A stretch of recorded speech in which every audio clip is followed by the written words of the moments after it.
Drage gledalke, cenjeni gledalci, lep pozdrav torej tudi z reporterskega mesta. Pred nami je znova postava Celjanov, gostiteljev te tekme, moštva, ki v tej sezoni brani naslov državnega prvaka. Celjani so v lanski sezoni na domačem stadionu dvakrat premagali Mariborčane z rezultatom 2:1 in pa 2:0, torej 2 zaporedni zmagi Celjanov proti Mariborčanom na domačem stadionu.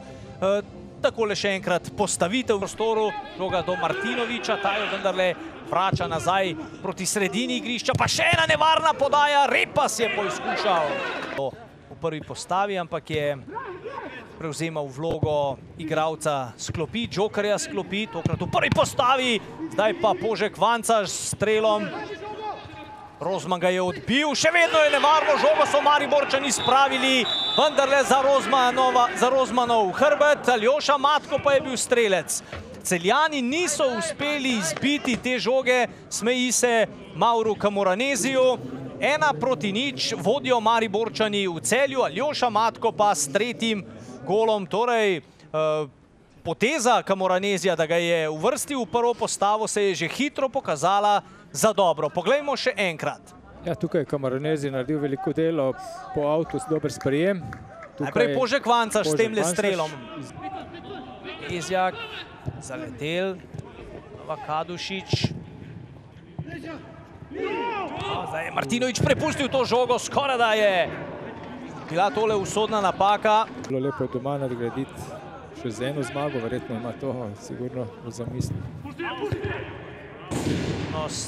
Na bližnjo vratnico je letela ta podaja, Žan zaletel, nizat poizkus Mariborčanov. Veliko več prostora je, ko v obrambi v kanskem prostoru, ko takole prodirajo Mariborčani, povsem drugače kot na drugi strani v kanskem prostoru Maribora, in Matko je uspel zadržati znova žogo, podajal, morda celo streljal. Uspe razviti določene akcije in prihajati blizu kazenskega prostora kot v tej situaciji. Boj v kanskem prostoru, Mlakar je streljal. Dobro.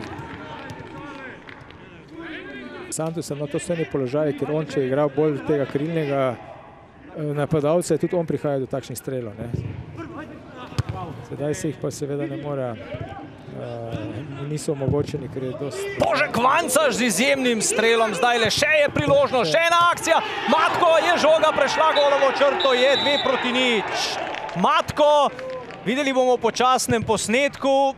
No, po njegovem strelu in kotu, ne, predtem Mariborčani ponovno po prekinitvi dosti ambiciozni, konkretni.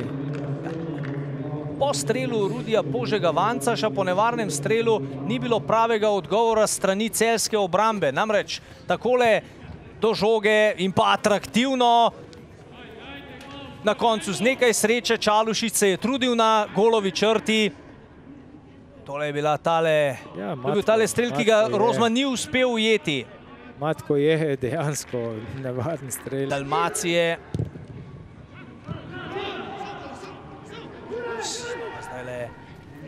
Celjanov, to je bil strel oddaleč, pa še vedno ne v okvir vrat Božiča. Šele naslednji dan pa se je seveda potem ta bolečina pojavila še v večjem obsegu in potrebuje nekaj počitka. Danes je bil Maribor kvaliteten, imel je tudi nekaj sreče pri golih, nam pa je vedno nekaj zmanjkalo malo. Tako da danes je res tako izpadlo, kot da smo padli brez boja.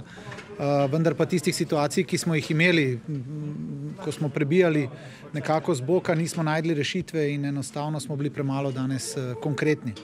Energijo smo vlagali, ampak ta energija nismo šli čez sebe. Predvsem 4. zaporedna zmaga in zagotovo ga je navduševalo to, da je imel pravzaprav Maribor tekmo popolnoma pod nadzorom in seveda dejal je, da je pričakoval težko tekmo, ne nazadnje, kakorkoli obrneš, so Celjani aktualni prvaki in tudi to je bila nekako motivacija za to tekmo, da je...